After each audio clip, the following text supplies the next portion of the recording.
So on the Countdown show, Anthony Johnson said when you first came to the camp, you were incredible at wrestling, but not that great with striking. If Tyron Spawn, your training partner's a 10, where are you at? If Tyron's a 10, ooh, I still got work to do, man. I'm not there. I'm never there. I don't think I'm there yet. So I would say I'm still at about if I had to go with Tyron, I'm about a 6. 5'6", hard 5, hard 5. Do you feel like a contest with Ben Askren is inevitable? I mean, you guys have been at each other for quite some time. We'll see, man. I mean, we'll see how he does. Like, this is the thing about nowadays is you get these new guys that come in running their mouth. We live in a society of trolls. So a lot of trolls are relating to him. That's why he's getting all this traction. Trolls are relating to him. But at the end of the day, this is a UFC.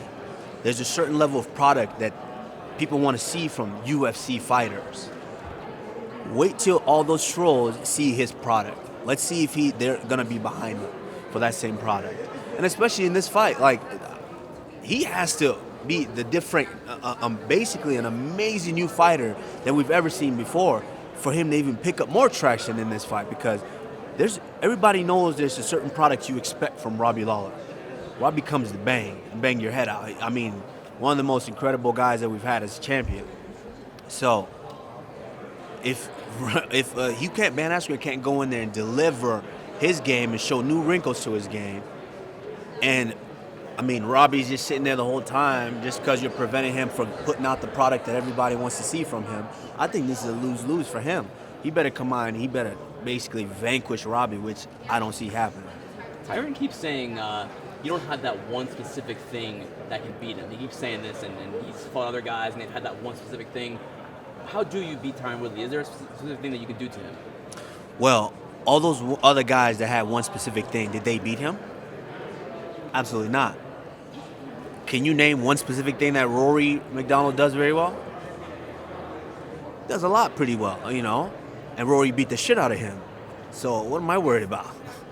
You know, I'm not going to sit here and say I'm the best wrestler in the world. No, I'm honest with myself. And I think that's what you need to grow. That's what you need to become a champion.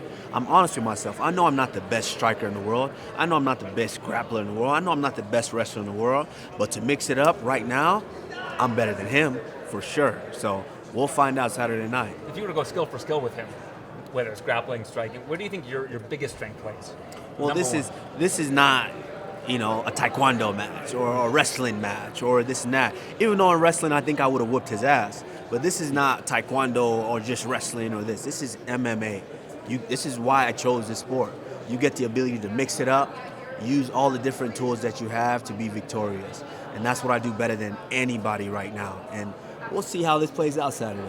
He said you were Division 2 and he was Division 1, and he said, please don't mistake those two things. They're very different. But you're saying you think you could have beaten him in wrestling? Absolutely. See, this is the thing. You guys don't know. This is the thing that a lot of Division 1 wrestlers like to hang on to. It's like, oh, I wrestled Division 1. I wrestled Division 1. That doesn't matter. See, this is the big difference between there's 3 divisions, NCAA-wise, Division 1, 2, and 3. At the Division 1, you got schools like Nebraska. You got schools like Penn State. These multi-billion-dollar type schools that are bringing in revenue with their football programs. So they have a lot more money to go around. They can actually pay 16 to 20 guys full scholarship on the rosters. But Division 2s are a little bit smaller schools, so when you can talk about student body of 40, 50,000, you're talking about, 15, 20,000 kids. That scholarship is not as big. So translating over to Division 3, where they don't even give out athletic scholarship, it's all academic scholarship. So now translating over to competition, of course, a lot more kids are going to want to go to Division 1 schools because they feel like, oh, I'm going to get free money.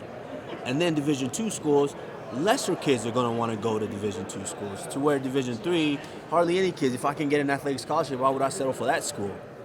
But make no mistake, in the NCAA tournament, Division 1, you'll get probably 16 kids in a bracket that are tough wrestlers. To where now you go to Division 2, there's not as many kids who went there for scholarships, so you'll get maybe 8. To where now you go to Division 3, you get maybe the top 3. But every now and again, you'll get that Division 2 or Division 3 kid that chose to go Division 2 or Division 3 that's better than everybody. And he knows that. Heavyweight came out of my school the same year. He was a senior while I was a sophomore. Travel Delognev was the Olympian several times. World medalist. I mean, was beating the shit out of the Division I guys. You know, I beat a lot of Division I guys. A lot of them, all Americans and champions. He's the type of guy that I would have beat the shit out of in college because he thought like that. And it was nothing that I loved more, even wrestling in college, than going in there and being able to shut up guys like that. Kamaru, can you take us back to Texas when you cut weight on the off chance that you might get this dream opportunity, and now it's here. It's not that someone has to fall off. This is the moment that you've always trained for. Absolutely. I mean, it's one of those things to where when I came in, I made a statement. I don't come in and do something half-assed and, oh, maybe I'll be a good fighter or okay fighter. No, I made a statement. I said, I'm coming for that welterweight strap. I don't know how the hell I was going to do it. I didn't know if it was ever going to happen, but I made that statement. And in order for me to have a possibility of making it happen, I had to do the work. And I've done the work. And it showed. And I'm here now. And when I got that opportunity, I chose to do that. Trust me, they didn't pay me nearly enough to do that shit. I chose to do that because that could have been my moment. Your moment could come at any given time. You know, if that was the opportunity, I didn't want to be the guy sitting at home saying, man, I wish I'd have been there and this guy missed weight. I would have been fighting right now. So I did it, but this is my moment now. Does doing that work make this all more gratifying? Because, I mean, there's this idea that guys can talk their way to the top a little bit. Obviously, you know who I'm referring to with Colby, but you do feel like you did it through the work, and that's got to be more rewarding. Yeah, I did the work, and I will bring you back to an example. My junior season at the University of Nebraska-Kearney, this was the year that I ended up being second in the country that year. We have what's called the wrestle-off before we jump right into the season. So we'll wrestle off the week before we'll start our regular season traveling to different tournaments. And one thing that I would always do, and a lot of guys, during the wrestle-off, you don't have to make weight. You have to be within 6 to 8 pounds of the weight class, of your weight class. But one thing that I used to always do is I would make the scratch weight. No one else on my team did that. No one told me I had to do that. But I made the scratch weight. So the next weekend, it would be a lot easier mentally. I just felt it last week. This is not a problem. To where I saw some guys suffering, dying to get down, those extra 8 pounds. But I made it last week. I was prepared for the next week to be there. I made the weight in September. I was prepared. This is a piece of cake. I mean, I'm sitting up here. You see all this energy that I got. I've been having energy all week. I've been doing the work. This is my time now.